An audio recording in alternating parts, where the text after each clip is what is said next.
Bonjour, on se retrouve toujours sur la convexité des fonctions. Cette fois, faire le lien entre la convexité et le sens de variation de la dérivée. Pour ça, reprenons une activité que nous avons faite,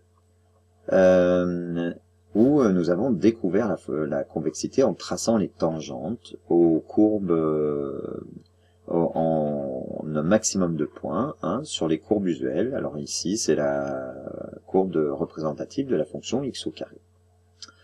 On a observé donc que dans le cas d'une fonction convexe, les tangentes sont en dessous de la courbe représentative de la fonction. D'accord? Donc là, c'est la fonction x au carré. Ici, on voudrait faire le lien avec la dérivée, le sens de variation de la dérivée. Alors, oh là, c'est artistique ça. F de x égale...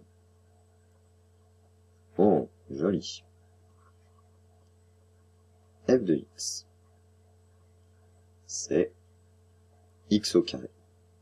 Sa dérivée, f' de x, c'est 2x. Quel est le sens de variation de f' de x? Eh ben, attention, f' de x. F' de x, c'est 2x, avec pour coefficient 2, positif. Donc finalement, ça représente une fonction affine, d'accord, y même linéaire, y égale 2x, deux coefficients directeurs 2 positifs, donc elle est croissante, f' croissante sur R.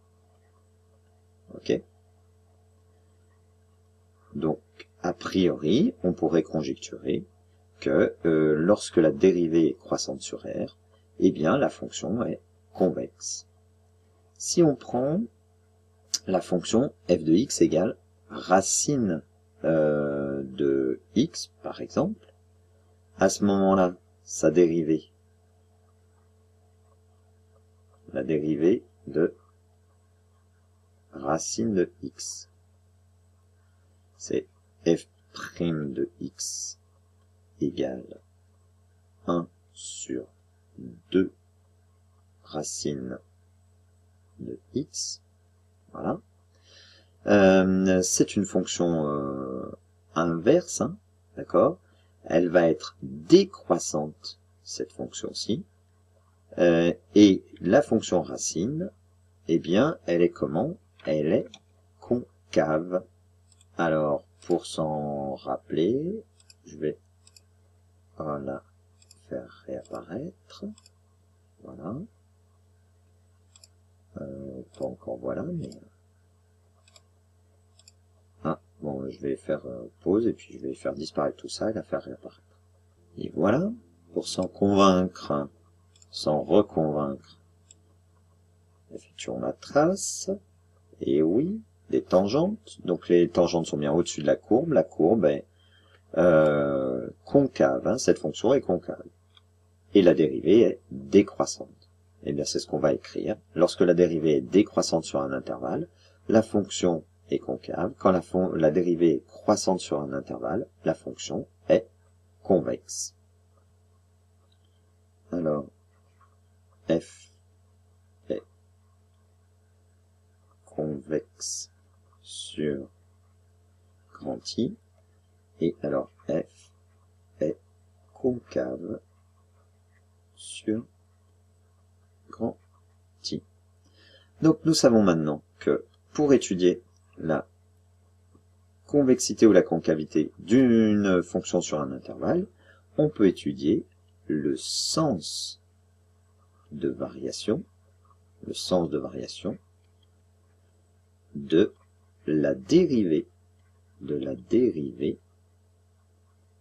de cette fonction.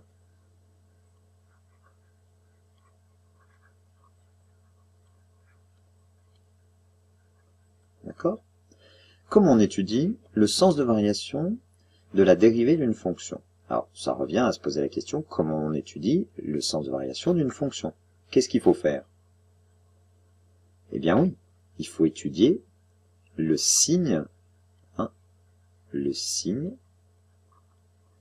de la dérivée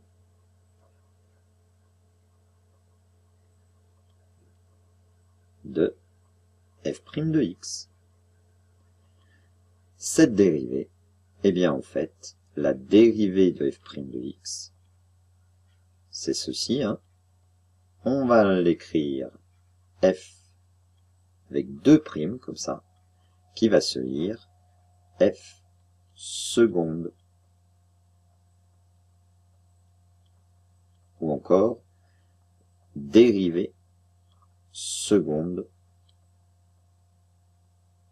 de f. Voilà. Et c'est ce qu'on va, on va voir donc la propriété qui en découle. Une première définition. Donc si f est une fonction dérivable sur grand I, et que sa dérivée f' est elle aussi dérivable, il va falloir vérifier qu'elle est dérivable aussi. Alors on va dire que f est 2 fois dérivable sur cet intervalle grand I. Et cette dérivée va s'appeler la dérivée seconde, et se note f seconde. Que nous écrivons comme ceci, f', ou encore f seconde.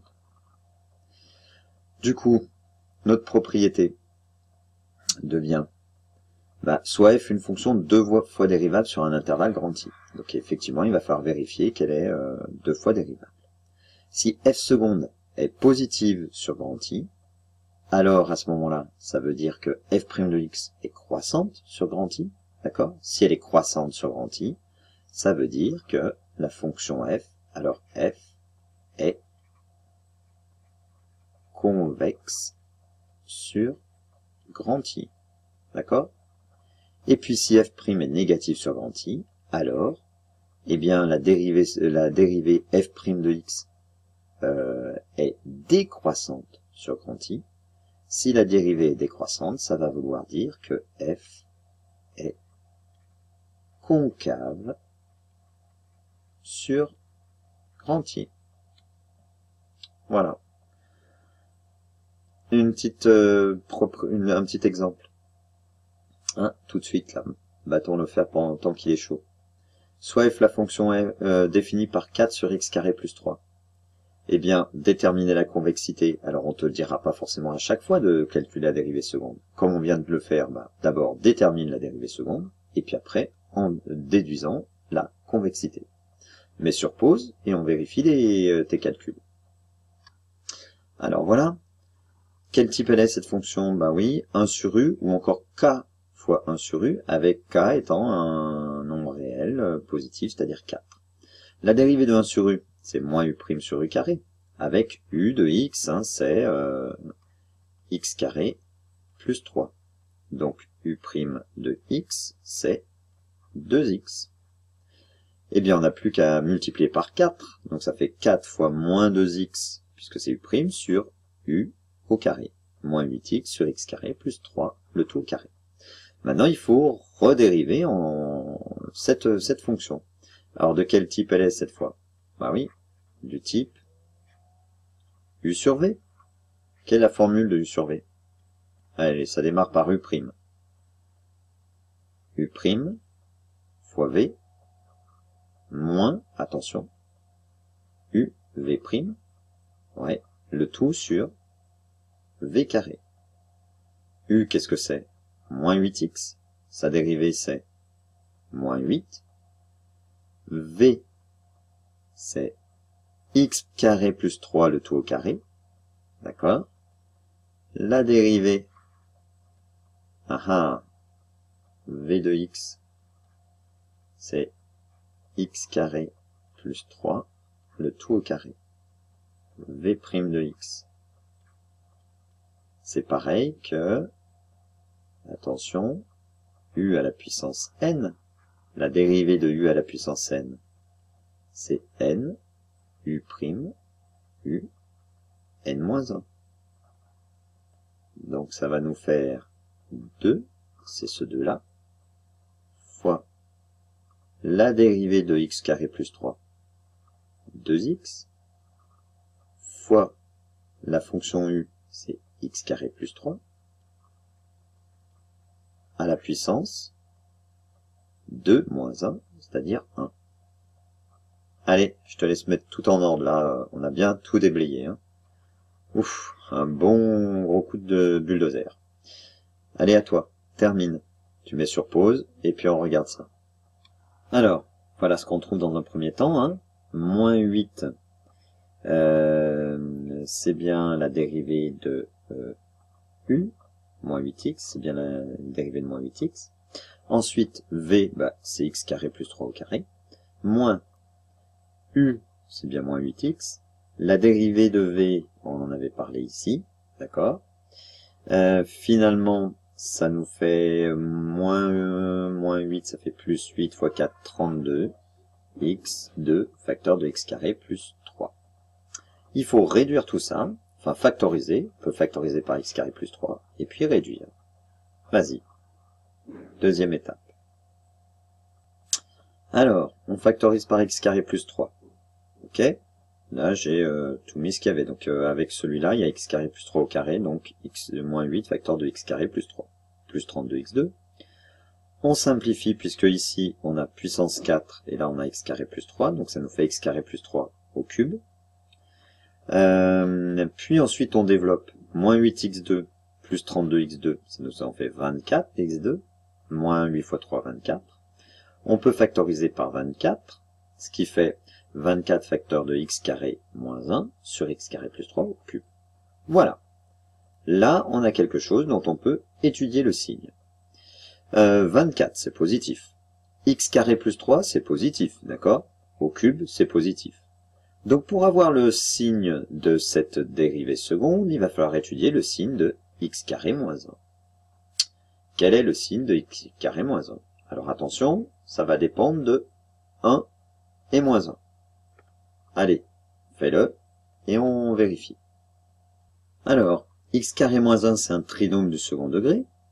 Deux racines, moins 1 et 1, on pouvait le factoriser aussi sous cette forme-là.